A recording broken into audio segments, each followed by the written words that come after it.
Buenas tardes, licenciado. ¿Cómo están, jóvenes? Buenas tardes. Buenas tardes, licenciado. ¿Qué tal? Buenas Buenas tardes, tardes. licenciado. ¿Qué tal, jóvenes? Buenas tardes, licenciado. Buenas tardes, jóvenes.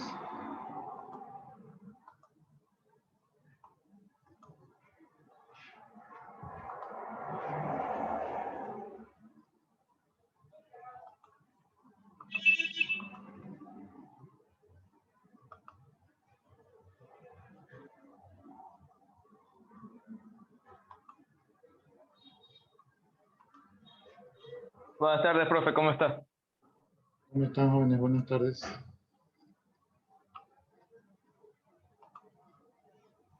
Oiga, profe, ¿le puedo preguntar algo?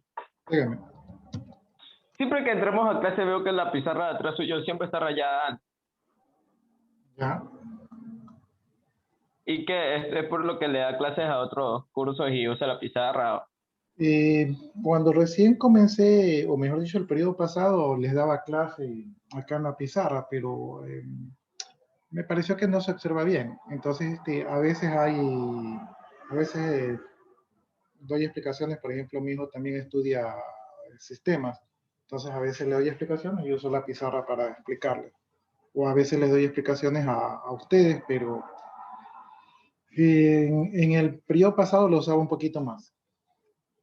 Sí, en este periodo uso la pizarra Ya. Resume porque, aunque me demora un poquito más, parece que es más legible. Eh, a veces, a veces parece que desde el punto de vista de ustedes no se aprecia bien. Entonces, por eso no la he usado mucho en este parcial.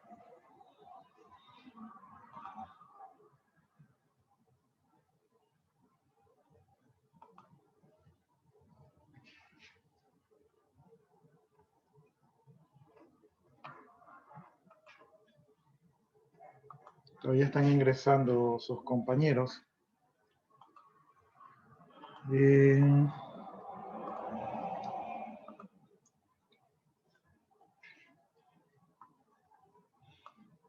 Mientras sus compañeros siguen ingresando, sépanlo ustedes que en el aula virtual estamos ya en la sección 12, en la sección 10, ahí tienen unas documentaciones para leer, o un cuestionario que me imagino que ya tienen que haber realizado. En la sección 11 de la semana pasada tienen un diagrama de estado que tienen que realizar, ¿verdad? En esta semana, que es la semana 12, tienen un diagrama de clase, también tienen o sea, la documentación del diagrama de clase, también tienen la tarea de hacer un diagrama de clase, ¿verdad? En este diagrama de clase deben de seleccionar un proceso en un sistema informático y realizar el diagrama de clase, utilizar las relaciones de asociación, agregación, composición y herencia según lo requiera el diagrama que ustedes están haciendo. O sea, eso puede variar de grupo en grupo y dependiendo del modelamiento que ustedes hagan. Esto creo que sí les había dicho, ¿no? También ya les subí el cuestionario del diagrama de clase, entonces ahí ustedes revisan lo que es el material y después de eso ya pueden hacer el cuestionario. Como ustedes saben, los cuestionarios los pueden hacer las veces que ustedes deseen hasta que saquen buena nota, entonces pueden repetir y repetir y repetir, no hay problema con eso. Para la semana que viene, aunque ya me adelanté, ¿verdad? Está el material del diagrama de objetos. También está una tarea en grupo que tienen que hacer un diagrama de objetos. Para esto deben de seleccionar un proceso, un sistema informático. Pueden utilizar el mismo diagrama de clases para realizar el diagrama de objetos. O sea, eso sería lo ideal, sería lo más rápido, ¿no? Entonces pueden utilizar el diagrama de clases y basado en el diagrama de clases hacer el diagrama de objetos. Asimismo le ponen todas las asociaciones que ustedes crean conveniente que debe llevar y luego suben el documento o el video o la imagen o el informe donde ustedes han trabajado en grupo, ¿no? Entonces, y también hay un cuestionario del diagrama de objetos. Este cuestionario creo que es chiquito, de 10 preguntas nada más, no es mucho. Entonces también lo pueden realizar las veces que ustedes estimen necesario. No sé, no he revisado las tareas, pero por lo menos tienen en los diagramas de clase y los diagramas de objetos, tienen más o menos tarea en grupo, aunque no es muy difícil esos diagramas, les podría tomar, yo pienso que 1 hora debería tomarles máximo hacer eso de allí. Ya. Pero lo que quiero que tomen conciencia es que estamos en la semana 12, tenemos la semana 13, 14, 15, o sea, 3 semanas más, menos de un mes, tenemos un proyecto PIS encima y probablemente la semana del 15 les tome lección, ¿verdad? Aunque tal vez no les tome lección como lección, sino que sea así mismo como un cuestionario. Entonces, probablemente el 15 les tome la lección, que es la agrupación de todos los cuestionarios que hemos visto. Y entre la semana del 16 y del 17 seguramente van a hacer los exámenes. Eso quiere decir que en la semana del 15 ustedes ya tienen que haberme entregado todas las tareas. Probablemente en la semana del 14 y el 15 yo he de revisar todas las tareas, entonces ya ustedes tienen que haberlas subido.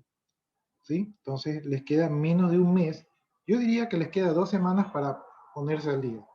Entonces no se duermen en los laureles y pónganse a trabajar y no dejen acumular porque aparte que tienen el proyecto PIS, ¿verdad? También tienen las otras asignaturas y yo no sé por qué, o sea, yo la verdad que no converso con mis otros compañeros, no sé cómo estarán llevando las clases, pero me da la impresión que yo he sido bastante flexible en cuanto a las tareas, ¿verdad? En cuanto a las oportunidades. Entonces, no estoy seguro que mis compañeros sean así. Por lo menos pienso yo que un par de ellos no son así. Y van a tener presión, ¿no? Entonces, yo no les estoy poniendo presión, pero sí les estoy advirtiendo que cuando se deja todo al último, generalmente no alcanza el tiempo. Entonces, sean precavidos y hagan sus tareas cuando tienen que hacerlas y no cuando es demasiado tarde. Pues no sé si alguno de ustedes tenga alguna preguntita con respecto a las tareas.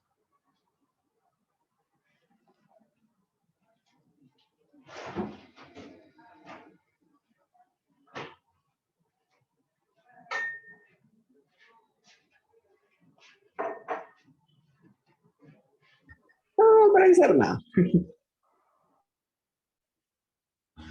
Les dejo para, ahí está la de clases. Acá está la de objetos.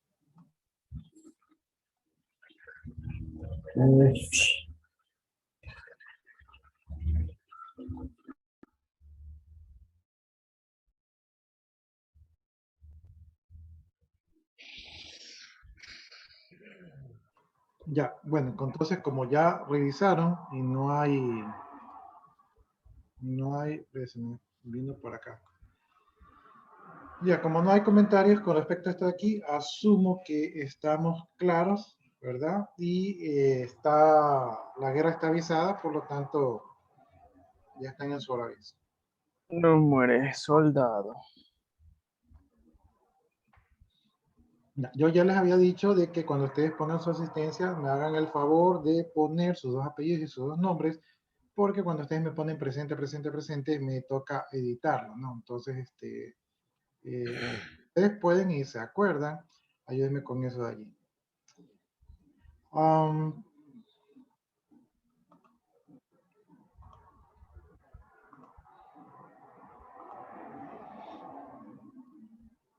Ya, la semana pasada habíamos salido del diagrama de objetos, ¿verdad? Creo yo que, déjenme ver, y estamos ahorita en el modelo conceptual, ¿no? Entonces habíamos visto los objetivos del modelo conceptual,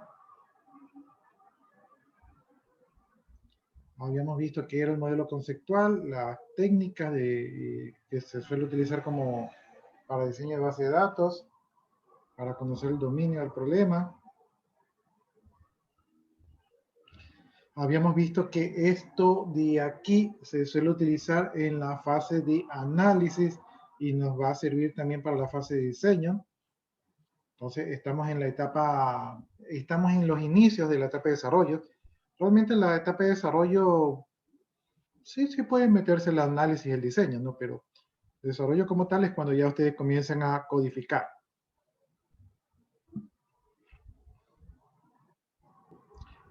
Habíamos visto la trazabilidad de los requisitos.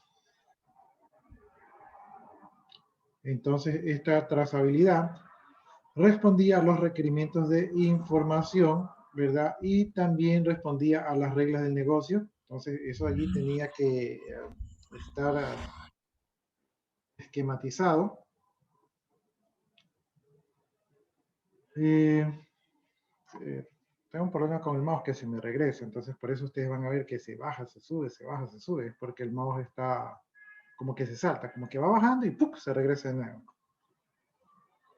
Bien, estamos aquí, habíamos visto la introducción del diseño conceptual y básicamente les decía yo que esto aquí nos sirve bastante para lo que es el diseño de la base de datos. También dice que nos sirve como referencia para haber considerado todos los requisitos.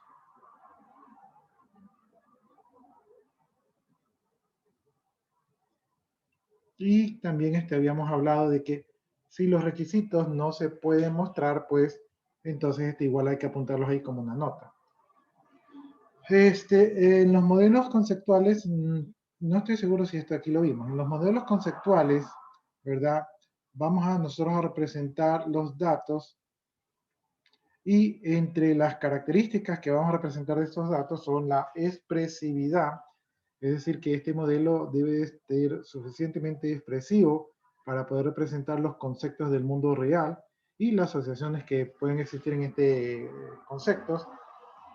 Les decía yo que se parece un poco al diagrama de clases, ¿no? De hecho, a veces yo utilizo los diagramas de clase para hacer el modelo de entidad-relación, entonces pueden basarse, son parecidos.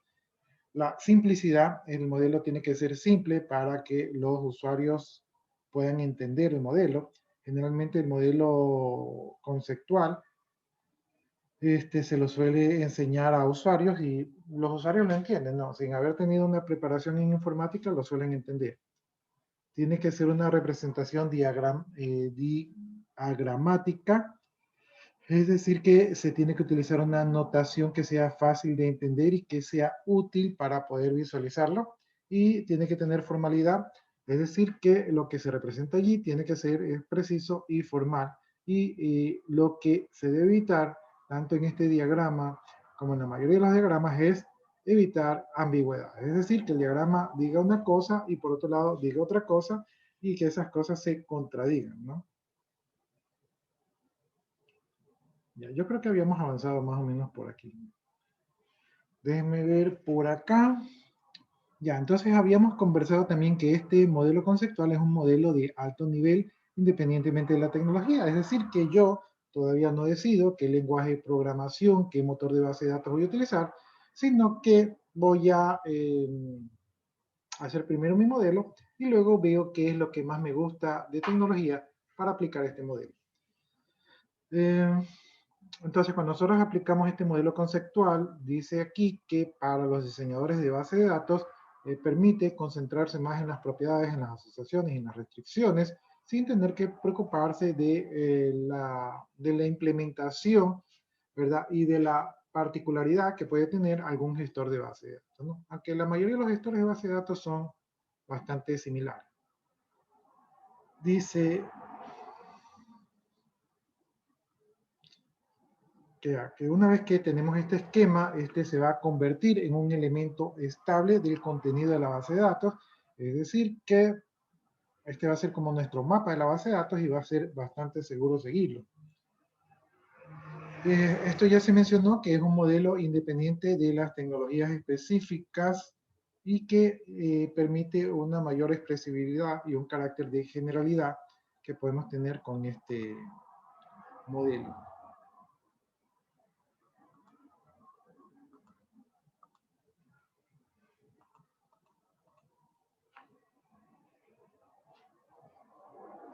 Ya, entonces el modelo se puede utilizar como un medio de comunicación entre los usuarios y los diseñadores y los analistas de sistemas. Y esto generalmente sí me ha tocado a mí utilizarlo, ¿verdad? Para discutir con los colegas, para discutir con el jefe. A veces cuando el jefe no entiende ciertas cosas de sistemas, o sea, él dice, no, ponme esta promoción aquí, y uno le trata de explicar que no puede poner esa promoción de esa manera porque el diseño de la base de datos no lo permite.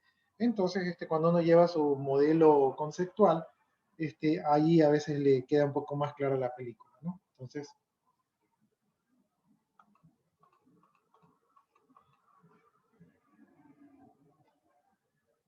ya, yo creo que hasta aquí habíamos avanzado. Dice, conceptos básicos del modelo conceptual. Entonces aquí en este modelo tenemos la clase entidad. También en el diagrama de clases también tenemos la entidad. Y esas entidades van a tener un atributo, ¿no? También en las clases tenemos atributos. Vamos a tener asociación. En las entidades tenemos relaciones. Y esas asociaciones pueden ser de rol o de multiplicidad, ¿no? También aquí a veces entran conceptos como el objeto. Entonces ustedes ya saben que un objeto es una instancia de una clase, es decir, la clase es la definición y el objeto es cuando ya existe en el mundo real. Tenemos un enlace que es una instancia de una asociación, ¿verdad? Entonces, en el modelo de clases teníamos lo que era la asociación, pero ya en la vida real tenemos lo que es el enlace. Tenemos también los conceptos de generalización, especificación, que habíamos visto en modelos anteriores, y también tenemos el modelo de composición. Entonces, en el modelado conceptual vamos a ver los mismos conceptos que ya habíamos visto.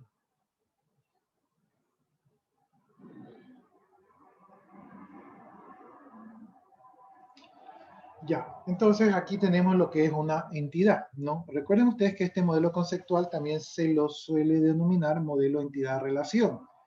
Y entonces aquí tenemos la clase entidad. Dice que esta clase entidad representa un concepto relevante del dominio del problema sobre el que el sistema debe almacenar información, porque así se ha especificado o se deduce en uno o más requisitos. ¿Sí? Se suele nombrar así mediante un sustantivo en particular, ¿no? Entonces, una clase dice que es un concepto relevante del dominio del problema, ¿no? Todo este sistema es para resolver un problema. Dentro de ese problema, ¿verdad? Hay algo que suele ser relevante, por ejemplo, cliente, ¿verdad? Puede ser relevante en nuestro diseño de sistema. Entonces, ese cliente pasaría a convertirse en una entidad. Por ejemplo, una entidad tal vez que no exista físicamente podría ser, se me ocurre, devoluciones por semana. Entonces, tal vez para mi empresa, para el entorno del problema, es una empresa que tiene muchas devoluciones, entonces a mí se me ocurre crear una entidad que se llama devoluciones por semana. Y esta entidad, aunque no es física, pero sí es relevante para el problema, entonces también se puede convertir en una entidad porque hemos deducido que la necesitamos para poder resolver el problema, ¿no? Entonces hay entidades que existen y que uno fácilmente las identifica, y hay otras entidades que tenemos que deducirlas y crearlas para poder satisfacer la solución del problema. Y punto importante es que se nombran en singular, ¿no? Luego tenemos los atributos de una clase. Estas de aquí son las propiedades asociadas a un concepto relevante del dominio del problema, en el que el sistema debe almacenar porque así se ha especificado, se deduce en unos o más requisitos. Estas de aquí se van a nombrar mediante un sustantivo en singular. Los valores de los atributos deben de ser atómicos, ¿sí? Eso quiere decir que si yo tengo una clase alumno, una propiedad de la clase alumno podría ser el nombre, ¿verdad? Y si yo tengo, por ejemplo, una clase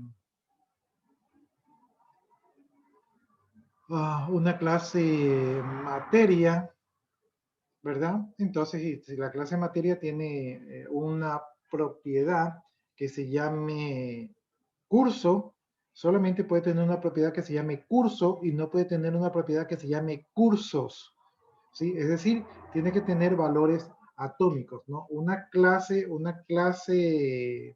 alumno solamente puede tener un solo alumno, ¿sí? No puedo crear una clase que se llame alumnos. Nótense ustedes que cuando hablo de alumno, Mucho tiene que estar en plural, literal. déjenme explicarles este caso, porque tal vez los puede estar confundiendo. La clase se llama alumno porque en su valor más atómico va a tener un alumno, ¿sí? Sin embargo, como la clase se llama alumno, o en este caso la entidad se llama alumno, en sus registros, ¿verdad? Sí va a tener todos los alumnos, ¿verdad? Pero los alumnos va a tener, por ejemplo, en el primer registro va a tener a Jorge Alvarado, en el segundo registro va a tener a Juan Pérez, en el tercer registro no puede tener, por ejemplo, hermanos Gonzabay, ¿sí? Entonces no puede tener, en un registro no puede representar a dos elementos, sino que tiene que tener en el tercer registro hermano Gonzabay 1, en el cuarto registro hermano Gonzabay 2. A eso me refiero con valores atómicos. O sea, no puede tener algo que contenga mucha más información. Tiene que ser individual. ¿Sí? Entonces, la clase se llama alumno, pero no quiere decir que va a tener solamente un alumno, sino que los valores guardados van a ser de un solo alumno. A eso se refiere. ¿Sí? Bien, entonces por acá en la diapositiva, ahí ustedes están viendo que tenemos unos ejemplos de las entidades. Tenemos una entidad alumno. El alumno tiene un nombre, una fecha de nacimiento. No tiene nombres. Tiene nombre, fecha de nacimiento. Tenemos una asignatura que tiene un código, no tiene códigos. Tiene un código y tiene un nombre. Tenemos una matrícula que tiene número, fecha, indica si tiene beca. Entonces todos son valores atómicos, ¿no? No se debería crear una entidad que tenga que un valor agrupe a otros valores.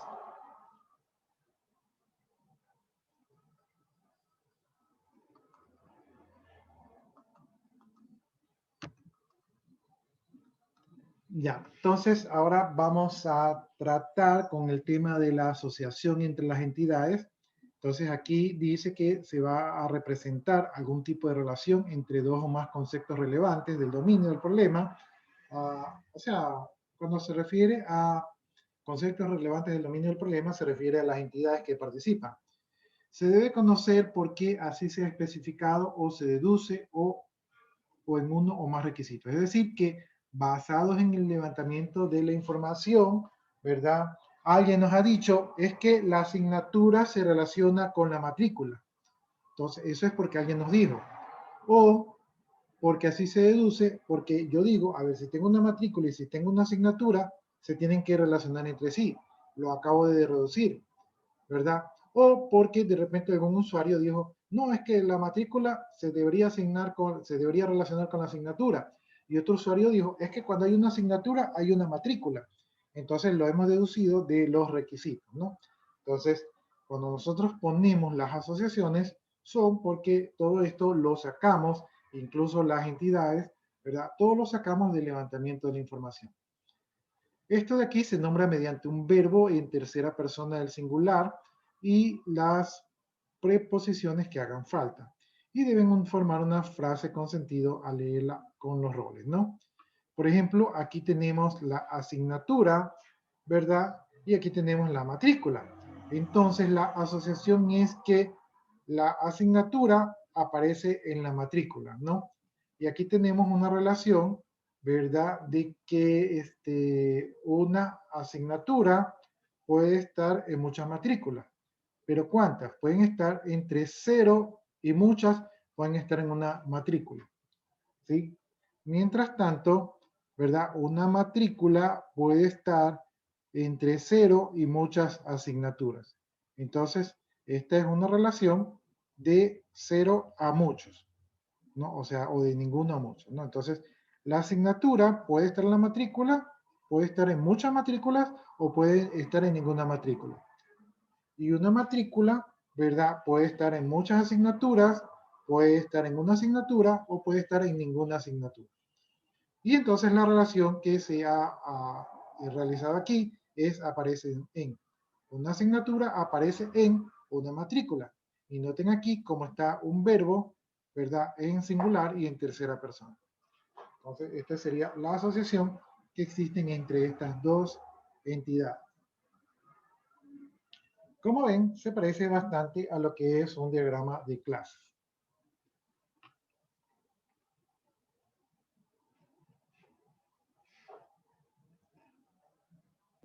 Entonces, licenciado, ¿al alumno también se le pone identidad o entidad? El alumno también es una entidad, porque recuerden que aquí le llaman conceptos del dominio del problema, o sea, todos los que participan en el problema. Y a todos los que participan le llamamos entidades, ¿no? Las entidades las creamos así como dice allí, porque alguien nos dijo, tiene que haber vendedores. Entonces creamos una entidad de vendedores porque nos dijeron que tiene que haber vendedores. O nosotros tenemos un sistema que hacen facturas, entonces decimos, pero si hacen facturas, alguien tiene que venderlas. Entonces deducimos que tiene que existir vendedores. O porque conversando con los usuarios, alguno dijo, ah, ya, porque a los vendedores les toca comisión. Y otro dijo, es que los vendedores se agrupan las facturas para comisionar más. Entonces ahí deducimos que existen vendedores.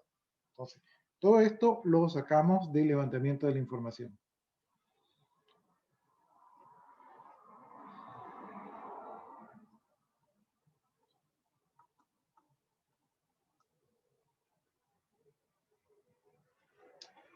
Ya, aquí dice rol de un extremo de una asociación. Dice, papel que juega cada una de las clases que participan en una asociación. Por defecto dice que es el nombre propio, ¿verdad? O sea que es su propio nombre. Dice, es necesario indicarlas en las asociaciones de una clase consigo misma cuando existe más de una asociación entre dos clases. Ya, entonces aquí tenemos el rol de extremo de una asociación. Dice, es un papel que juega una de las clases que participa en una asociación, por defecto es su propio nombre, ¿verdad? Es necesario indicarlas en las asociaciones de una clase consigo misma o cuando existe más de una asociación entre dos clases, ¿no? Entonces, aquí vemos que tenemos una persona y entre las personas, entre las entidades personas, ¿verdad? Puede ser que si esta es una empresa o es una organización, digamos que es un hospital y que las personas sean las personas que están en el hospital. Es probable que entre las personas que yo tengo en un hospital, es probable que como paciente algún día ingrese un padre, ¿verdad? Y que luego en otra ocasión ingrese el hijo o los hijos de ese padre. Por lo tanto, como yo tengo esta entidad persona, es posible que aquí exista una relación entre una persona y otra persona de la misma entidad, ¿no? Entonces, por eso, cuando eso ocurre, cuando tenemos esto creo que se llama, esto que se llaman relaciones, uh,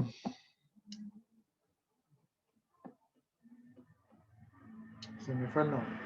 Bueno, cuando ustedes tienen este tipo de relaciones consigo mismo, ¿verdad? Entonces se las tienen que especificar. Entonces, aquí tenemos una relación que sale de la entidad persona y regresa a la entidad persona, ¿no? Y la relación es que una persona es padre de otra persona, ¿no? Entonces, un padre, ¿verdad? Un padre es padre de 0 a varios hijos, ¿sí? Un padre es padre de 0 a varios hijos, ¿sí?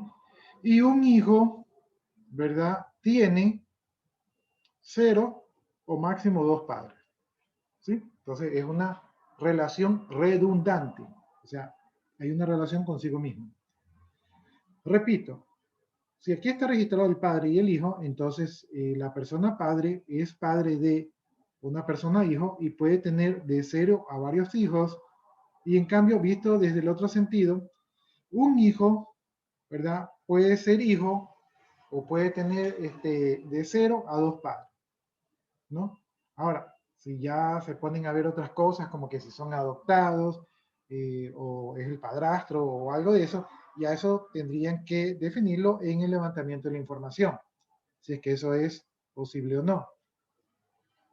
Pero aquí está estrictamente a la parte biológica, o sea, padres biológicos, entonces máximo puede tener 2 padres, ¿no? Por otro lado, aquí tenemos un vuelo, ¿verdad? Entonces, y hay una relación entre un vuelo y el aeropuerto.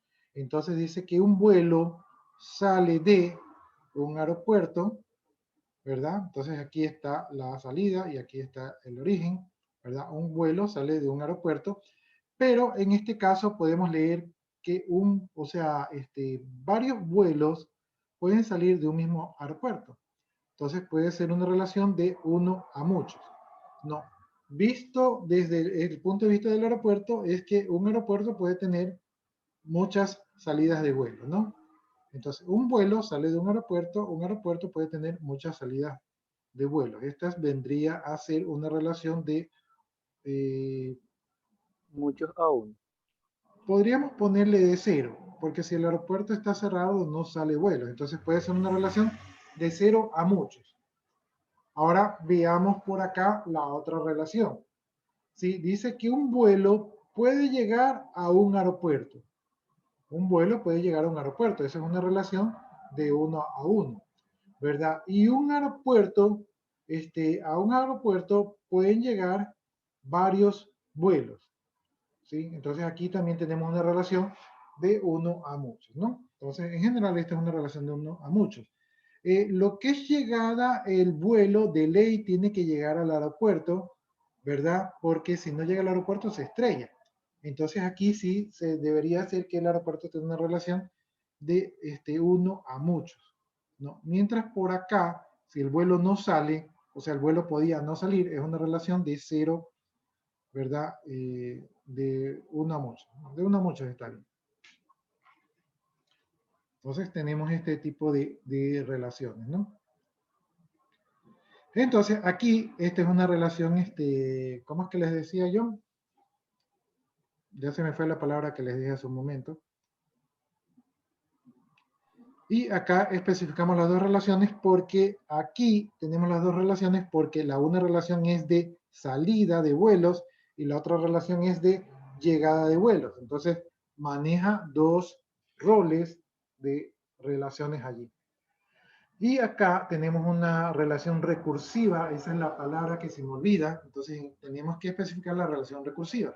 ¿Por qué tenemos que hacerlo? Porque la persona que lea el diagrama no está en el levantamiento de la información y no es adivino, y entonces tiene que ver estos diagramas para poder saber de qué se trata. No sé si alguno de ustedes tiene alguna pregunta.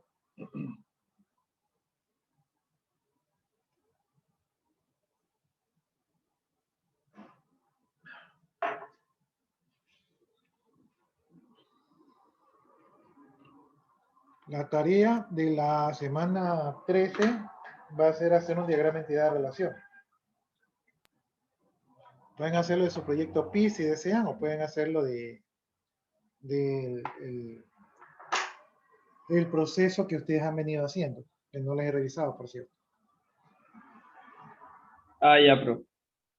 Diagramas de entidad-relación generalmente abarcan todas las entidades del sistema, ¿sí? O sea, los diagramas de entidad-relación no es solamente un pedacito, ¿verdad? Sino que todas las entidades del sistema van allí. Es un diagrama, a veces puede ser un poco grande. Esto es nada comparado con los diagramas de entidad-relación. Y por lo menos yo, cuando he diseñado sistemas, el diagrama entidad-relación nunca me falta. Todos los otros diagramas me pueden faltar, pero el diagrama entidad-relación no me puede faltar. Bien, entonces ahora estamos viendo otro tema que es el de la multiplicidad de un extremo en la asociación. Entonces aquí nos indica que si tenemos un objeto de una clase, nos va a indicar el número mínimo y máximo de objetos de la otra clase con los que puede estar asociados mediante los enlaces de asociación, ¿no? Entonces aquí tenemos el concepto de objeto que dice que es una ocurrencia o una instancia de una clase, eso ustedes ya lo saben. Y tenemos los enlaces, que es que cada ocurrencia es una instancia de una asociación, ¿no? Básicamente, la clase instanciada. Y aquí tenemos una entidad jugador, una entidad equipo, ¿verdad? Aquí están sus atributos, nombre y nombre en ambos casos. Y vemos que existe aquí una asociación, un enlace entre estas dos entidades. Y la palabra que las asocia es que un jugador juega en un equipo. Entonces, un jugador juega en un equipo. Ahora, podría ser que el jugador no tenga equipo, ¿no? Eso los que siguen los deportes saben que un jugador puede estar sin equipo. Entonces, la relación sería de 0 a 1. Generalmente, dependiendo del juego, un jugador solo juega en un equipo. Entonces, aquí la relación es de 0 a 1, ¿no? Un jugador juega en un equipo. ¿Dónde podría ser una relación de 0 a muchos? De repente que el jugador tenga la libertad de escoger varios equipos, entonces ahí ustedes podrían hacer una relación de 0 a muchos, ¿no? Pero en este caso, la relación es de 0 a 1, porque seguramente en los requisitos de los requerimientos del sistema está planteado así. Ahora veamos desde aquí para allá, ¿no? Entonces, un equipo puede tener muchos jugadores, ¿no? Entonces, mientras que de izquierda a derecha la relación es de 0 a 1, de derecha a izquierda la relación es de 1 a muchos, ¿no? Entonces, ahí estamos viendo las relaciones que pueden existir.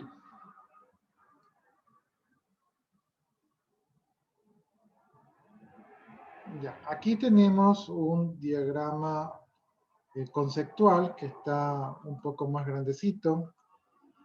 Ya, pero miren una cosa. En el anterior era un diagrama conceptual. En este aquí es un diagrama conceptual y aquí estamos viendo clases. En el que viene, en este de aquí, estamos viendo el mismo diagrama, pero ya instanciado en objetos. ¿Por qué? Porque aquí tenemos J1, que representa al jugador 1, que viene de la clase jugador. Aquí tenemos su atributo, nombre, ¿verdad? Que ya tiene el nombre, y por lo tanto, esta es un objeto. Este J1, este jugador 1, ¿verdad? Juega en el equipo 2.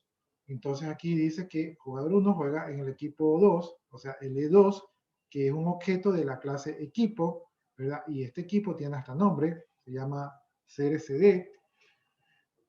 Tenemos J2, que se llama redondo, que juega en el E2, que es el equipo 2, o sea, que juega en CRCD. Tenemos por acá el jugador 3, que se llama Canuete, que juega en el equipo 1, que es el equipo de Sevilla. Tenemos J4, que es Negredo, que juega en el equipo, en el E1, que es el equipo de Sevilla. Tenemos J5, que es Jesús Navas, que juega en el equipo de Sevilla.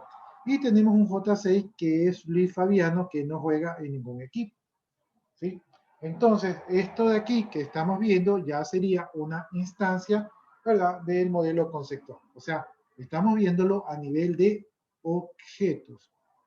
¿Sí? Y estamos viéndolo en una determinada foto. Puede ser que si yo tomo una foto más adelante, algunos jugadores ya se hayan pasado de equipo, que Fabiano ya esté jugando y que de repente aquí alguno por malo ya no esté en ningún equipo. Entonces, esas son las situaciones que se pueden dar, ¿no? Entonces, esto es un diagrama, pero es una instancia del diagrama conceptual, o sea, como objetos. Bien, entonces vamos viendo de nuevo los conceptos de generalización y especialización. En algunos objetos del dominio del problema, o sea, en las entidades, se representan entre ellos relaciones del tipo es un. Por ejemplo, un automóvil es un vehículo. Un vehículo es, un camión es un vehículo. Una motocicleta es un vehículo, ¿no? Entonces, aquí lo que estamos viendo es que como tenemos clases derivadas, ¿verdad? O también podemos tener entidades derivadas. Entonces, tenemos una superentidad y de esta superentidad se denominan otras, se derivan otras entidades, ¿verdad? Que forman parte de la entidad principal, ¿no? Entonces, estos conceptos que estamos viendo aquí suelen tener propiedades comunes que al modelarlos conceptualmente aparecen como atributos o asociaciones comunes. Es básicamente lo mismo del diagrama de clases, solamente que visto desde el modelo conceptual.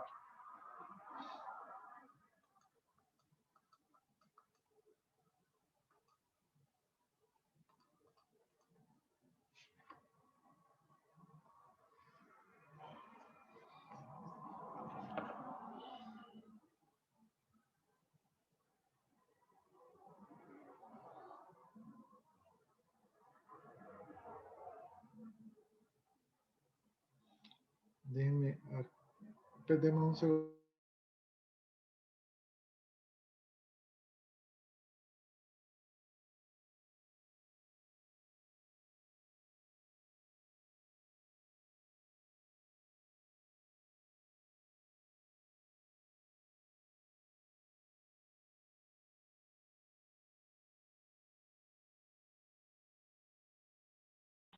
Todo bien, bro.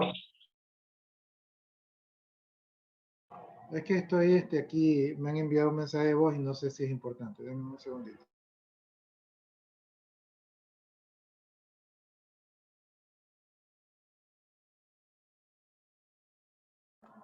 Ya, lo que pasa es que um, me están ahí informando que hay los familiares que están con esto de la vacuna, ¿verdad? Que se han registrado para las vacunas. Están informando que les han dicho o porque han sacado las noticias que las vacunas todavía no están disponibles, ¿no? Y bueno, no sé si en broma en realidad acaban de decir que dice que las vacunas van a llegar con el nuevo presidente. Entonces, sí, habían enviado ese mensajito, pero como era en texto, como era en voz, no sabía si era importante. Bien, estamos aquí entonces en el diagrama para ver la generalización y especialización, ¿no? Entonces aquí tenemos las entidades de personas, tenemos una entidad automóvil, una entidad camión, una entidad motocicleta y una entidad seguro, ¿no? Cada una de estas entidades tiene sus propios atributos, como ustedes pueden ver aquí, ¿verdad? Por ejemplo, el automóvil tiene matrícula, modelo, plazas, similar al camión que tiene tonelaje y ejes, y la motocicleta tiene cilindrada, y estas están asociadas con otra entidad que se llama seguro, ¿no? Entonces vamos viendo la relación. Vamos a comenzar como las personas, dice. La persona, ¿verdad? Y la relación que tiene con el automóvil es que una persona es propietario de un automóvil. Ahora, la relación aquí, ¿verdad? Dice que una persona es propietaria de un automóvil. No necesariamente una persona tiene que tener un automóvil. Por lo tanto, la relación aquí podría ser de 0 a muchos. Una persona puede tener 0, 1, 2, 3, 4, 5 automóviles, ¿no? Depende de si la persona tiene poder económico o no. Entonces, visto desde el punto de vista aquí, una persona es propietaria de un automóvil. Y visto desde el punto de vista del automóvil, un automóvil, ¿verdad? Puede pertenecer a una persona. Ahora, un automóvil puede estar nuevo de fábrica y no pertenecer a una persona, ¿sí? Pero un automóvil que ya está comprado pertenece a una persona. Generalmente no pertenecen a dos, a no ser que estén casados. Pero aquí vemos que la relación dice que un automóvil con una persona es una relación de 0 a 1. Es decir, puede tener 0 dueños o puede tener máximo un dueño. ¿Cómo se define esto? Por los requerimientos del sistema. Por acá tenemos que una persona puede ser propietaria de muchos camiones, ¿no? Entonces, esto incluye el 0, el 1, el 2. Entonces, una persona es propietaria de 0 a muchos camiones. Y un camión puede pertenecer a sí mismo a 0 personas o máximo a una persona. Por acá tenemos lo mismo. Una persona es propietaria de una motocicleta. Si a la persona le gustan las motocicletas, puede ser que sea dueño de una, dos, tres o varias motocicletas. Y también si no le gustan las motocicletas, pues puede ser que no sea dueño de ninguna. Por lo tanto, la relación es de 0 a muchos. Y una motocicleta, pues puede pertenecer a una persona y solamente a una, o puede no pertenecer a ninguna persona, es decir, que está nuevecito, ¿no? Entonces, esta es la relación que hay entre las personas y estos vehículos. Y un vehículo puede tener un seguro. Entonces, un vehículo puede estar asegurado o no, pero si no está asegurado, tiene 0 seguros, y si está asegurado, máximo tiene un seguro, ¿no? Entonces, un vehículo tiene un seguro. Un seguro debe tener un vehículo, porque si no, no tiene razón de existir el seguro. Entonces, la relación de seguros a vehículos es de 1 a 1 y la relación de vehículos a seguros es de 0 a 1.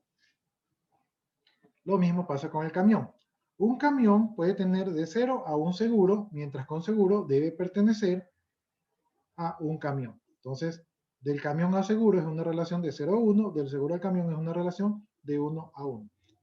Lo mismo con la motocicleta. Una motocicleta puede tener de 0 a un seguro, y un seguro debe de tener una motocicleta o un vehículo en este caso para poder trabajar, ¿no?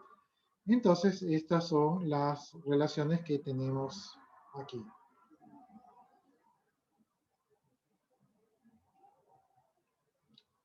Y lo que estamos viendo de la generalización o especialización es por la cardinalidad que tenemos en los extremos de las relaciones, que tenemos de 0 a muchos, tenemos de 0 a 1, que tenemos de 1 a muchos o de 0 a 1. Entonces, eso es la generalización o especialización en este diagrama.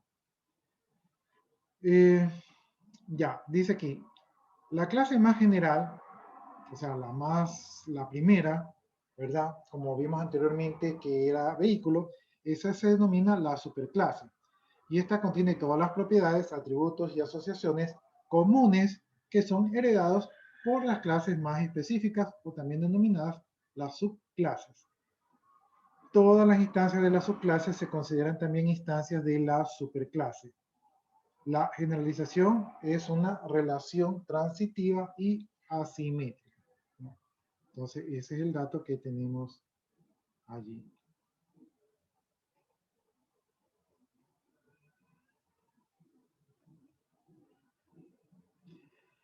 Ya, entonces aquí tenemos, por ejemplo, una persona que es propietaria de un vehículo. Entonces es una relación de 0 a muchos, porque puede tener ningún vehículo, como puede tener muchos, y un vehículo le pertenece a 0 personas o máximo a una persona, ¿no? Entonces aquí está la relación con el vehículo. Un seguro, ¿verdad? Tiene una relación con un vehículo, o sea, si existe el seguro, tiene que tener un vehículo, y un vehículo puede tener o no un seguro, ¿sí? Entonces aquí está la relación, y se están relacionando con la superclase, ¿no? Y vemos que de la superclase tenemos las subclases heredadas, que son automóvil, motocicleta y camión, y cada una de estas, pues, solamente contiene sus atributos propios de su propia definición, ¿no? Como automóvil tiene plazas, como motocicleta tiene cilindradas, y como camión tiene tonelaje y ejes. El resto de los atributos que son comunes son heredados, ¿no? Entonces, aquí estamos viendo que en la parte de arriba tenemos la generalización con la clase principal o la clase madre, y por acá abajo tenemos la especificación, ¿verdad? Con las subclases que tienen los atributos propios de esa subclase, ¿no? Entonces, aquí el diagrama, digamos que la relación se hace con la superclase, ¿verdad? Y no se hace con las clases de más abajo.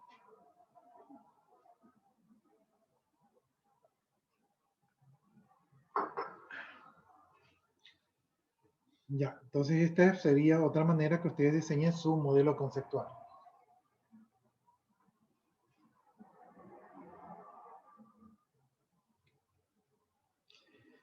Ya, aquí también vemos el concepto de composición. Dice que esta es una asociación especial que representa el concepto de ser parte de, y podemos especificarlo así. Una parte solo puede pertenecer a un todo, una parte no puede existir sin pertenecer a un todo. La eliminación del todo implica la eliminación de todas sus partes. Es una relación transitiva y asimétrica que puede ser recursiva, ¿no? Entonces, por ejemplo, cuando tenemos una entidad factura, ¿verdad? Una línea de detalle de la factura forma parte de la factura. Entonces, aquí está la composición, es una relación de composición.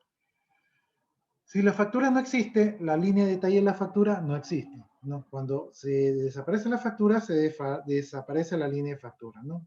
Entonces aquí dice que una factura debe tener una o muchas líneas de factura, ¿sí? E incluso dice que están ordenadas, ¿no? Entonces ahí está una relación de uno a muchos, el típico caso de cabecera y detalle que ustedes van a utilizar bastante en los sistemas.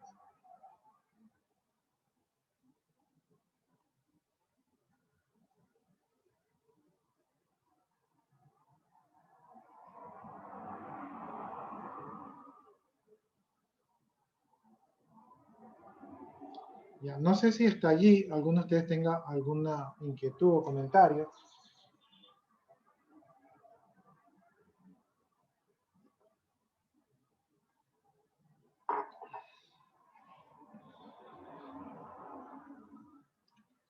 Si se dan cuenta, es bastante similar al diagrama de clases. Los mismos conceptos, las mismas cosas.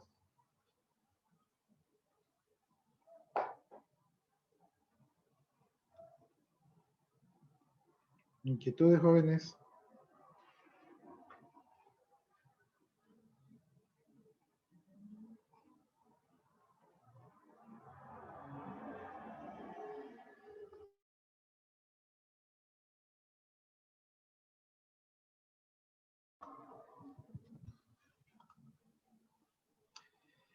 Bueno, sigamos viendo lo del modelo conceptual.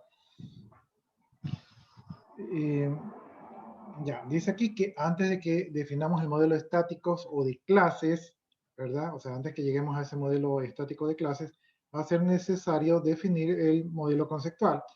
Y este modelo conceptual muestra los conceptos presentes en el dominio del problema. O sea, aquí nos está diciendo como que primero iría el modelo conceptual antes del modelo de clases, lo cual podría ser así como podría no ser así. Un concepto para este caso, en términos de programación orientada a objetos, es un objeto del mundo real.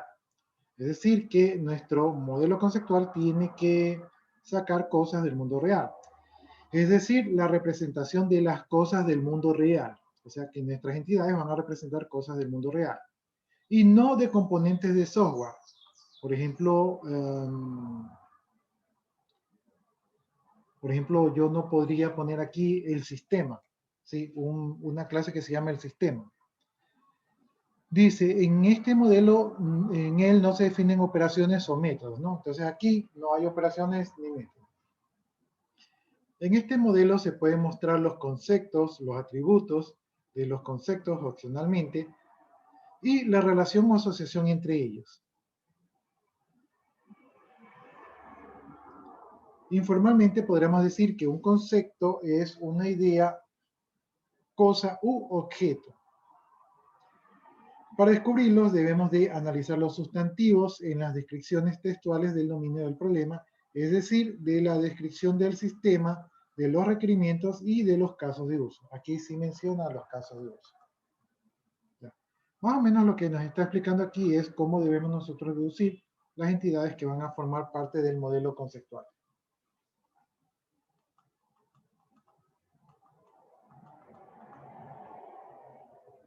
Bien, entonces vamos a ver bloques de construcción de UML. Entonces aquí vamos a entrar un poquito a lo que es UML. Y dice que el vocabulario de UML tiene 3 bloques de construcción. El primer elemento son las cosas, los segundos elementos son las relaciones, y el tercer elemento son los diagramas, ¿no? Dice las cosas, los elementos son abstracciones del modelo. Estos elementos se clasifican en estructurales, comportamiento, agrupación, anotación. ¿Sí? Entonces, creo que aquí estamos saltándonos un poquito a lo que es el lenguaje UML. Las relaciones, estas relaciones se usan para escribir modelos bien formados y ligan los elementos entre sí. Hay 4 tipos de relaciones en UML: dependencia, asociación, generalización y realización.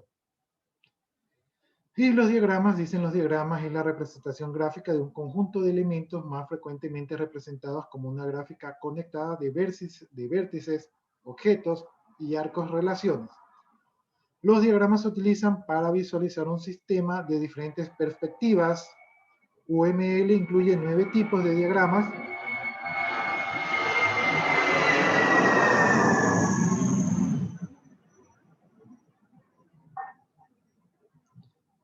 Diagramas de clases, objetos, casos de uso, secuencia, colaboración, estados, actividades, componentes y despliegue, ¿no? Entonces, esto que estamos viendo aquí es como una especie de introducción a lo que es el UML. Ya habíamos visto, creo que antes, lo que era el UML y no estoy muy seguro si esta diapositiva va por aquí. Bien, entonces aquí tenemos el modelo conceptual. Entonces aquí tenemos, por ejemplo, una entidad cliente. Este diagrama aquí es uno de mis diagramas favoritos. Está el que se conoce también como entidad de relación. Este diagrama de aquí también me gusta porque aquí estamos viendo algo comercial, ¿no? Entonces tenemos clientes, ventas, pago, detalle de venta, artículo, y por acá parece que tenemos tipo de artículo, ¿no? Déjenme ver si achico esto para que quepa todo en la pantalla. Ahí. Ya, entonces, miren, tenemos todas estas entidades de aquí. Esto es algo así, me gustaría que ustedes hagan cuando yo les mande el ejercicio. Entonces, la entidad de cliente, ¿verdad? Ya tiene sus propiedades, ¿verdad? Pero incluso aquí en los atributos de la entidad cliente, incluso ya tiene definidos los tipos de datos que van a almacenar esas propiedades, ¿sí? Entonces, se podría decir que estos son los metadatos, ¿no? Porque aquí tiene, ¿verdad? Los atributos, ¿verdad? Y por acá tiene la definición de esos atributos, o sea, qué valores van a almacenar, qué tipo de valores van a almacenar. Por acá vemos que lo mismo, también tiene sus propios atributos. Y por acá también tiene los propios, ¿no? Entonces vamos viendo cómo se forma esto de aquí. Tenemos un cliente y tenemos una venta. Déjenme ver si por acá definimos un poquito eso. Ya, tenemos un cliente y tenemos una venta, ¿verdad? ¿Y cómo se relaciona el cliente con la venta? ¿Verdad? Existe una relación entre el cliente y la venta, ¿no? La relación se dibuja con una rayita, ¿sí? Con esa rayita sabemos que hay una relación entre el cliente y la venta. Ahora, del lado de acá, vemos que hay muchas rayitas, ¿sí? Esas muchas rayitas quiere decir que el cliente puede comprar, o mejor dicho, el cliente puede tener, ¿verdad? Muchas ventas. Y esta bolita de aquí simula un 0. Eso quiere decir que el cliente puede tener de 0 a muchas ventas, ¿sí? El cliente puede tener de 0 a muchas ventas, ¿no? Esto es lo que le decimos como una patita de gallo, ¿sí? Entonces, esa bolita incluye el 0. Ahora, veamos la venta con el cliente. Una venta solamente puede tener un cliente, ¿no? Una venta solamente puede tener un cliente. Entonces, esta rayita que ustedes ven aquí simula un 1. Es una relación de 1 a 1. Entonces, de aquí, de izquierda a derecha, es una relación de 0 a muchos y de derecha a izquierda una relación de 1 a 1. Ahora veamos cómo se relacionan las ventas con los pagos, ¿verdad? Una venta puede tener, y como aquí hay una sola línea, puede tener un solo pago. Pero como tiene una bolita, ¿verdad? También puede tener 0 pagos. Entonces, una venta puede tener de 0 a 1 pago. Y es verdad, porque las ventas pueden ser a crédito, entonces pueden no estar pagadas. Si vemos desde el punto de vista acá, un pago, ¿verdad? Solamente puede tener una venta. Es decir, que aquí se aplica el concepto de que se tiene que pagar toda la factura de golpe. No es que puedo hacer abonos y no es que puedo pagar varias facturas, sino que un pago afecta directamente a una factura. ¿Sí? Por eso es que la relación es de 1 a 1. Entonces, y esto lo deducimos de los requerimientos de información. Ahora veamos la relación que hay entre la venta y el detalle de las ventas, ¿no? Entonces, aquí tenemos la venta, es decir, el cliente que realizó una venta y también se relaciona con los pagos, pero esta venta puede tener varios productos, ¿verdad? Entonces, por lo tanto, la venta tiene un detalle de venta. Entonces, aquí vemos que hay una patita y varias rayitas. Esto se lee de 1 a muchos. Una venta puede tener uno o muchos detalles de venta. Por eso se arma esta patita con la rayita. Y un detalle de venta, ¿verdad? Debe pertenecer a una venta. Entonces, por eso aquí hay una rayita, ¿no? Entonces, de aquí para acá es una relación de 1 a muchos y del detalle de venta hacia la venta es una relación de 1 a 1. ¿Sí? Ahora, un detalle de venta, ¿verdad? Tiene que tener artículos, los artículos que se venden. Entonces, vamos a ver la relación que hay entre el detalle de venta y los artículos. No, entonces, aquí vemos que un detalle de venta tiene que tener un artículo, ¿verdad? Por eso tiene un palito aquí que representa el 1. Entonces, un detalle de venta tiene que tener un artículo. Mientras que un artículo puede estar en varios detalles de venta, por eso tiene varias patitas, pero también puede ser un artículo nuevo, así que puede ser que todavía no lo hayan vendido, por lo tanto también tiene el 0. Entonces, un artículo puede estar en 0 o varios detalles de venta. Entonces, de artículo a detalle de venta es una relación de 0 a muchos y detalle de venta hacia artículo es una relación de 1 a 1. Bien, pero también tenemos los tipos de artículos, ¿no? Entonces, entre los artículos y los tipos de artículos, vemos que un artículo debe pertenecer a un tipo de artículo. Un artículo debe pertenecer a un tipo de artículo y solamente uno.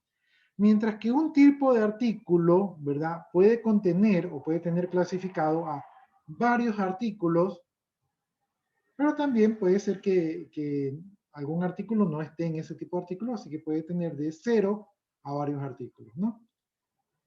Entonces, este sería un modelo conceptual o diagrama entidad-relación, que es lo que más a menudo encontramos en el mundo de la informática. ¿Sí? Si ustedes se van a programación orientada a objetos, van a encontrar más diagramas de clase. Y si ustedes se van a sistemas relacionales, probablemente se encuentren más con este tipo de diagrama, que es diagrama tipo entidad-relación, ¿no?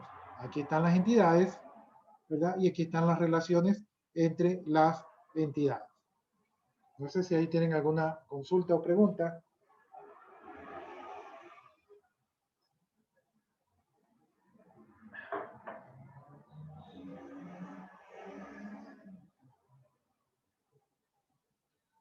Pero licenciado, a veces sale la ocasión de que tienes que comunicarte primero con el gerente o alguien que tenga un poco más de poder a cargo sobre un artículo que no puede estar codificado en la venta. ¿También se le agregaría ahí en el modelo conceptual? Tal vez. ¿Cómo funciona eso? Lo que funciona es que cuando hay productos nuevos que llegan a bodega, mientras bodega no lo ingresa, el código no existe. Si por algún descuido o a veces los almacenes no son organizados, yo he visto esto, Si por algún descuido esa mercadería sale ya a las perchas y algunos almacenes para acelerar el proceso dicen, después haz el ingreso, ya pon, como lo más difícil es físicamente colocar los artículos en la percha, comienzan a colocar los artículos en la percha y dicen, el ingreso es rápido porque es el ingreso de un papel. Sin embargo, a veces los operadores se olvidan, ¿verdad?, de ingresarlo y ocurre que hay un artículo que está en la percha, pero que no ha sido ingresado. Cuando usted utiliza el sistema trata de agregar el artículo al detalle de venta, pero como el artículo no existe, entonces no lo pueden ingresar. ¿Qué es lo que hace el supervisor en ese caso? El supervisor en ese caso debería de abrir una pantallita de ingreso de artículos, ingresar el artículo, para esto debería estar bien seguro de los precios y los costos, y entonces en ese momento el artículo está disponible, ¿verdad?, para la venta. Otro caso de esa situación es que el artículo está en percha y está registrado, pero no tiene stock. Entonces ha existido un desajuste, probablemente asimismo llegó el ingreso del artículo, pero la operadora no lo ingresó y cuando el cliente toma el artículo y lo quieren facturar, resulta que no lo pueden facturar porque el sistema dice que no tiene stock. Entonces en ese caso viene el supervisor y con su clave él hace que se ingrese el producto para que después se produzca un ajuste. ¿Sí? No son cosas que deberían de pasar, pero pasan porque los procesos no están debidamente organizados y sincronizados. Entonces, muchos almacenes, para no perder la venta, pues ahí se las ingenian y los procesan. O también les ha pasado que dicen, no, no te coge con ese código porque ese código todavía no tiene inventario. Mételo con el otro código. Y lo cruzan con otro código que tiene el mismo valor, pero que no tiene el mismo producto. Y entonces ahí es cuando tienen, cuando hacen los inventarios, tienen productos de más y productos de menos. Y en este caso yo lo he palpado en carne propia porque yo trabajé en una empresa que vendía productos y realizábamos inventario una vez al año y encontrábamos muchas novedades de cruces de productos, ¿verdad? Y generalmente se generaban hojas de novedades y los administradores tenían que encontrar las novedades. A veces encontraban los productos, a veces se los habían robado, a veces no los habían ingresado, a veces estaban cruzados. Entonces, esas cosas suceden. Pero esas cosas suceden no por falla del modelo, sino por falla de no respetar los procesos. Por eso hay un área que se llama organización y método, que es un área que estudia los procesos para llevarlos de una manera óptima.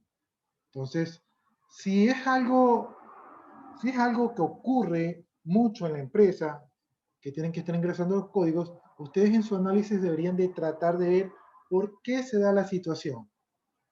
¿Acaso el sistema es muy lento? ¿Acaso el proceso es muy complicado?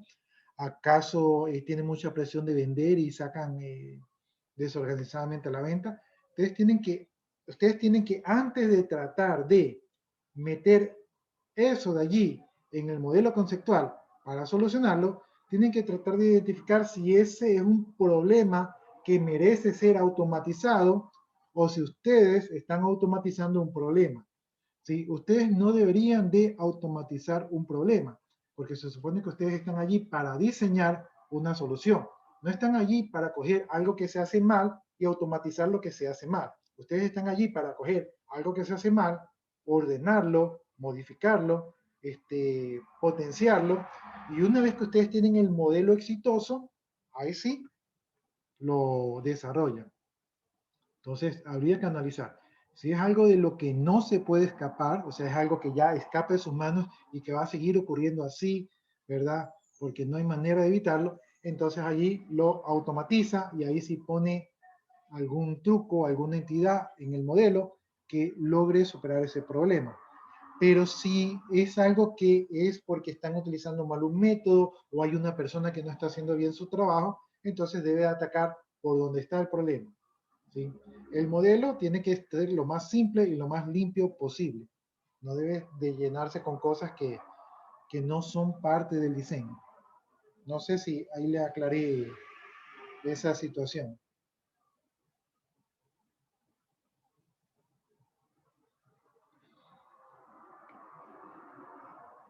Sí, licenciado. Porque cuando he ido al comisariato y he visto los cajeros que también tienen problemas con algún producto, tenían que llamar a, bueno, a la inspectora o inspector que estaba ahí. Sí, ellos llaman porque el código no les lee. Entonces, si no les lee, es problema de legibilidad, no tiene nada que ver con el sistema. Leen porque a veces ingresaron 2 veces, eso es motorosidad, o sea, pasaron 2 veces sin querer, se leyó 2 veces, entonces ahí tienen que anular el ítem. Los cajeros no tienen esa autorización de anular el ítem. La tercera es que no hay stock, entonces ahí llaman ahí mismo para que autorice, para que se marque cuando no hay stock. Y básicamente esos son los problemas y tal vez el que es no tan frecuente es cuando hay un código que es el correcto, pero que no está ingresado el artículo, ¿no? La mayoría de las empresas no exhiben su producto si no está ingresado. Es peligroso. Imagínense usted que yo recibo, póngale usted que yo recibo 100 celulares. Y yo, porque quiero vender, digo, ya, recibí 100 celulares, sáquenlos todos a las perchas. Y sacan a las perchas 100 celulares y no le ingresan. De repente viene el dueño de la empresa y dice, ¿cuántos celulares llegaron? Ya los 100 están en la empresa, ya vendimos 20. Vendimos 20, ya salieron a la percha. Dice, hagan el inventario. Cuentan el inventario y de los 100, ¿verdad? Solamente hay 70.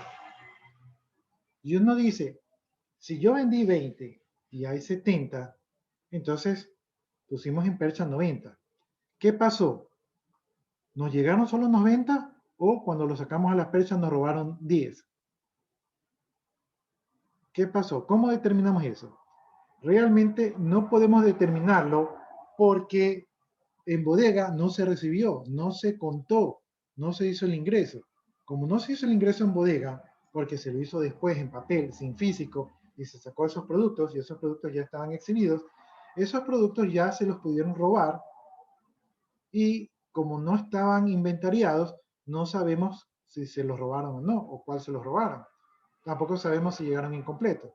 Ese es el problema cuando no se hace bien los procesos. Entonces, el proceso es, llegan los productos, los ingresas, los verificas y una vez verificados, los sacas a percha. ¿Sí? Entonces, ese tipo de situaciones donde se rompen los procesos, los procedimientos, se deben de tratar de evitar porque esos son los que causan los errores y para ese tipo de situaciones no hay sistema que aguante. El sistema no le va a hacer el milagro de regresarle los celulares o no va a, el sistema no se va a concentrar y va a decir el código era el 0554227. No, entonces el sistema no puede hacer esto. El sistema hace lo que tiene que hacer y para lo cual fue diseñado.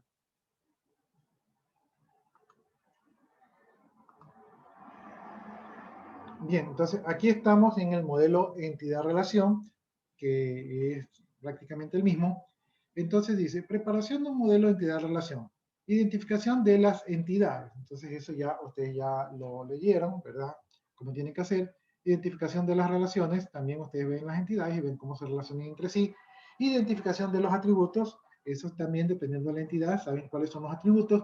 Los atributos tienen que ser propios de la entidad. Si un atributo no pertenece a la entidad, probablemente esté faltando otra entidad. Y la revisión para ver que todo esté bien. Recuerden ustedes que esto se va a utilizar para crear la base de datos y cuando se crea la base de datos generalmente es difícil cambiarla, ¿verdad? O corregirla. ¿Sí? Este es como un cimiento. Entonces, eso es lo que se necesita. Bien, para preparar un modelo entidad-relación, ¿verdad? Esto de aquí se lo realiza en la etapa del diseño lógico de la base de datos y se va a proceder a la normalización de la base de datos, ¿no?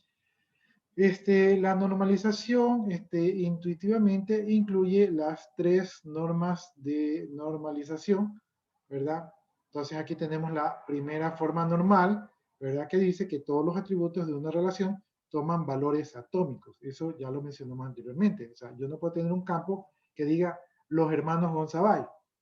No, tengo un campo que dice hermano Gonzabay 1 y otro registro que diga hermano Gonzabay 2. No puedo tener algo que tenga, que tenga valores en conjunto. Segunda forma normal, dice, todos los atributos de una relación dependen funcionalmente de las claves candidatas de la relación y no de partes de ellas, ¿no? Entonces dice, todos los atributos de una relación dependen funcionalmente de las claves candidatas de una relación. No hemos tocado el tema de las claves, pero ya lo hemos de ver, y no de parte de ellas, ¿no? Entonces, los atributos de la relación van a depender de las claves candidatas de la relación, ¿verdad? Y no de parte de ellos. O sea, tiene que ser la clave completa, ¿sí? No de parte de la clave. Y tercera forma normal. El valor de un atributo no puede determinarse a partir de los valores de otros atributos que no formen parte de la clave candidata. Repito, el valor de un atributo no puede determinarse a partir de los valores de otros atributos que no formen parte de la clave candidata, ¿no? Entonces, allí tenemos que crear los valores de los atributos a partir de las claves candidatas. Ya. Entonces, ahí tenemos esas normas que debemos aplicar a nuestro modelo conceptual para llegar al modelo entidad-relación. Requerimientos y restricciones semánticas. Dice, déjenme ver por aquí, creo que tengo uno en el chat.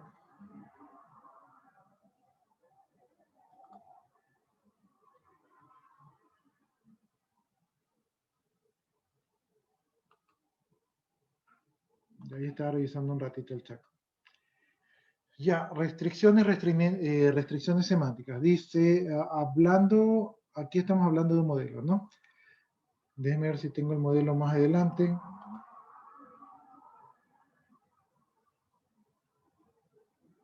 Ya. Veamos primero el modelo, ¿no? Entonces, aquí tenemos el modelo de entidad-relación, tenemos identificación de las entidades, atributos y relaciones. Aquí tenemos las entidades, estamos hablando de un sistema académico, entonces hemos identificado que hay asignatura, que hay alumno, profesor, departamento, aula y grupo. Y aquí estamos identificando los atributos, por ejemplo, el ID de la asignatura, ¿verdad? Los nombres, los créditos, el curso, el DNI del alumno, el nombre, dirección, email, el NRP del profesor, me imagino que este también es como un número de rol o algo así, nombre, categoría, área, el departamento, el ID, el nombre, el aula, la capacidad, el grupo, el ID y el tipo, ¿no? Entonces, sobre esto de aquí, vamos viendo lo que tenemos acá. Los alumnos se matriculan de varias asignaturas, al menos una. Los alumnos se matriculan de varias asignaturas, al menos una. Esto es lo que nos han dicho los usuarios cuando levantamos la información. Los alumnos se matriculan de varias asignaturas, al menos una. Entonces, ya sabemos que necesitamos alumnos y ya sabemos que necesitamos asignaturas, ¿no? Entonces, por acá ya tenemos alumnos y asignaturas. ¿Sí? Lo sacamos de esta lectura de aquí. Una asignatura puede tener varios alumnos matriculados, ¿no? Entonces ya vemos que aquí puede haber una relación de uno a muchos, porque una asignatura puede tener varios alumnos matriculados. Entonces aquí sacamos una relación, ¿verdad?, entre alumnos y los matriculados. Todo profesor pertenece a un departamento en concreto. Entonces aquí identificamos que hay una entidad profesor, ¿verdad? Y también hay una entidad departamento e incluso la relación de uno a uno que hay entre ellos. Todo departamento debe tener un director que es un profesor. Entonces, entre el departamento y el profesor vemos que se relaciona ahora departamento con profesor, pero se va a relacionar como una autoridad. Entonces, eso también nos acaba de decir allí. Un profesor puede impartir varios grupos en la misma asignatura o de asignaturas diferentes. Es decir, que un profesor va a relacionarse con los grupos y también necesitamos una entidad llamada grupos y va a ser una relación de uno a muchos. Entonces, esa relación, bueno, vamos a ver si está más adelante, pero sabemos que hay los grupos y que el profesor se va a relacionar de uno a muchos con los grupos. Un grupo de una asignatura ha de estar impartido por al menos un profesor. Entonces, viendo desde el punto de vista del grupo, un grupo tiene por lo menos un profesor. Las clases de asignaturas se imparten en días, horas, aulas determinadas. Entonces quiere decir que las clases se van a relacionar con las asignaturas y estas van a tener días y horas determinadas, ¿no? Entonces vamos viendo si eso está por aquí. No veo esas clases, pero sí veo las asignaturas, pero no veo las clases. Tal vez faltaría una entidad clases. Los atributos de cada entidad son los habituales, es decir, que nos dice que pongamos los atributos normales, o sea, nada del otro mundo. Y entonces, basado en esto de aquí, ¿verdad? Basado en requisitos que nos dijeron cuando levantamos la información, ¿verdad? Basado en este requisito, nosotros hemos identificado las entidades y los atributos que forman parte de estas entidades. Y me atrevería a decir que las relaciones, solamente que aquí no se las han puesto. Bien, entonces, basados en el mismo escrito, vamos a identificar las entidades, atributos y relaciones. Entonces, aquí están las relaciones, ¿verdad? Hay una relación de matriculación, hay una relación de enseñanza, hay una relación de que se imparte, de que se asigna, de que pertenece y de que dirige, ¿no? Las entidades que tenemos aquí, ¿verdad? Un alumno se matricula en un grupo, es una entidad de NAM, ¿verdad? Un profesor se relaciona con un grupo, asimismo de NAM. Una asignatura se relaciona con un grupo, es decir, de 1 a N, o sea, muchos. Un aula con un grupo de N a M, o sea, de muchos a muchos. Un profesor con un departamento, es decir, de muchos a 1. Un profesor con un departamento de 1 a 1, porque era la relación de dirección. ¿Sí? Y acá están ciertos atributos, ¿no? Entonces aquí hay el aula grupo, aquí está el atributo del día y de la hora que tienen como asignado el aula.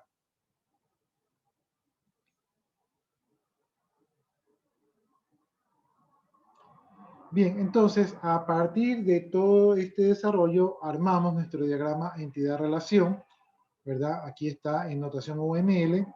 Entonces aquí tenemos los alumnos, tenemos las asignaturas, los grupos, tenemos el profesor, tenemos el departamento, tenemos el aula, ¿verdad? Entre otras cosas, ¿no? Entonces, veamos con los alumnos. Los alumnos se relacionan con muchos grupos, pero ya habíamos conversado que cuando hay una relación de que un alumno puede estar en muchos grupos y un grupo puede tener muchos alumnos, en una relación muchos a muchos, entonces se tiene que utilizar una entidad que rompa la relación, una entidad auxiliar, y esa entidad sería, se matriculó en. Entonces, un alumno se matriculó en un grupo, ¿verdad? Un grupo puede tener muchos alumnos, ¿no? Entonces ahí se rompió la relación, ¿no? O si lo leemos de aquí para acá, un grupo puede tener muchos matriculados, ¿no? Entonces, con esta entidad aquí se rompió la relación muchos a muchos. Luego dice que una asignatura tiene asignado uno o más grupos, entonces ahí es una relación de uno a muchos, y un grupo tiene asignado una asignatura, ¿no? Entonces esta es una relación de uno a uno, ahí no hay problema. Un grupo tiene asignado uno o varios profesores, entonces ahí es una relación de uno a muchos, y un profesor puede enseñar a varios grupos, entonces ahí también es una relación de uno a muchos, ¿no? Ahí tal vez habría que romper esta relación para que no sea de muchos a muchos. Luego dice que un profesor pertenece a un departamento, entonces esta es una relación de uno a uno, y un departamento puede tener muchos profesores, esa es una relación de uno a muchos, pero asimismo un departamento es dirigido por un profesor y un profesor dirige un departamento, entonces del lado de acá es una relación de uno a uno. Por acá, un grupo tiene muchas aulas y un aula tiene muchos grupos, entonces esa relación se debe romper. Para eso creamos una entidad que se llama asignado a. Entonces un grupo está asignado a un aula en un día y hora específica, ¿verdad? Un aula pertenece o está asignado a un grupo en un día una hora específica, ¿no? Entonces esta relación de muchos a muchos se rompe con esta entidad auxiliar que es asignado a. Y así quedaría nuestro diagrama entidad-relación de un sistema académico, ¿verdad? De una institución normal.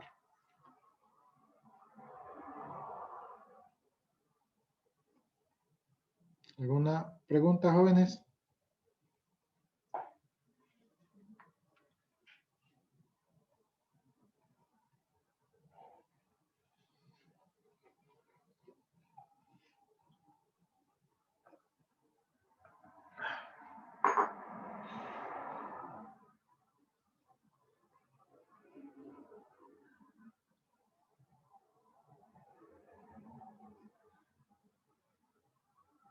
Ya, entonces, repito, identificación de entidades, de las relaciones y de los atributos y revisión. Aplicamos las normas, las formas normales para crear el diagrama entidad-relación. Leemos los requerimientos funcionales que nos dijeron, esto nos han dicho los usuarios. Identificamos las entidades y también sus atributos. Identificamos las relaciones que hay, las entidades que participan en esas relaciones, la cardinalidad y atributos también que se pueden utilizar. Hacemos ya el diagrama, ¿verdad? Con las entidades, con los atributos, con las relaciones, con la cardinalidad. Y también aplicamos, si tenemos que romper las relaciones de muchos a muchos, pues las rompemos, ¿verdad? De una vez, porque el modelo de entidad de relación tiene que ir normalizado. Ya la juga. No sé qué pasó, creo que se fue, o se cayó el Zoom, o se cayó el internet. De todas maneras ya habíamos terminado, espero que se hayan guardado las asistencias, sí, parece que sí se guardó las asistencias. Ya, entonces jóvenes, nos vamos a quedar por allí antes de que se pierda la comunicación otra vez y nos estamos viendo mañana. Ok, licenciado. Ok, licenciado. Tenga buena tarde. Gracias. ¿Listo, jóvenes? Pasen Buenas bien. tardes, profe. Gracias, licenciado, que tenga buena tarde. Gracias, jóvenes. Uy, qué modesto. Por favor.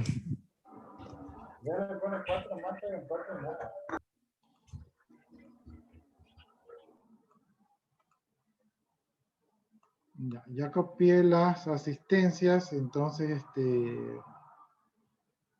me retiro, jóvenes. Tengan buenas tardes.